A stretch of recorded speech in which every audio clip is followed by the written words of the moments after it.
Decoding the past. Unlocking time and order prefixes in English. Hello, English language enthusiasts. Today we are going to talk about something exciting. Prefixes. But not just any prefixes. We'll be focusing on those special ones that indicate time and order, especially concerning past events. We all know that English vocabulary can be tricky, and today's topic might sound challenging, but don't worry. By the end of this video, you'll have a clear understanding of how to use and recognize time and order prefixes related to past events. Let's get started. Before we delve into the specifics, let's make sure we understand what we're dealing with.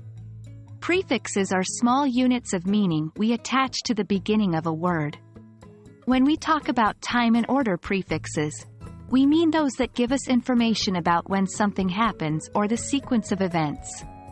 For example, the prefix pre refers to something happening before another thing.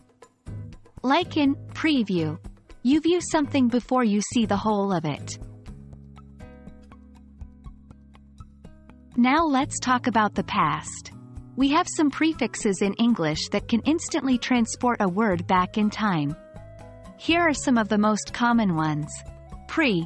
This prefix indicates that something happened before another event or comes before something else in a series. Examples include prehistoric, pre-war. Ex. Though not always indicating past, it often suggests a former status or role. Examples include ex-president, ex-wife. Post. Though usually indicating something after, when referring to a past larger event like post-war, it denotes a past period. Understanding is better with examples. Let's take a closer look. Pre. If we say, prehistoric times, we're talking about the time before recorded history began. Similarly, pre-war refers to the period before a specific war. Ex. When we say, ex-president, we refer to a person who once held the position of president but doesn't anymore. Ex-wife would be a woman who was once someone's wife, implying that the marriage has ended. Post. If we mention the post-war economy, we are referring to the economic conditions that existed after a particular war. How about some practice? We'll show some sentences, and you try to figure out the meaning of the prefixed word. 1. The building was constructed in prehistoric times. 2. He had dinner with his ex-wife. 3. The country experienced a major economic boom in the post-war era. Did you get them all?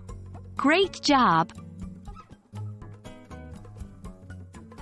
That's all for today, folks. Remember, understanding prefixes is a superpower that can help you guess the meaning of new words you encounter. We hope this video has shed some light on the usage of time and order prefixes for past events.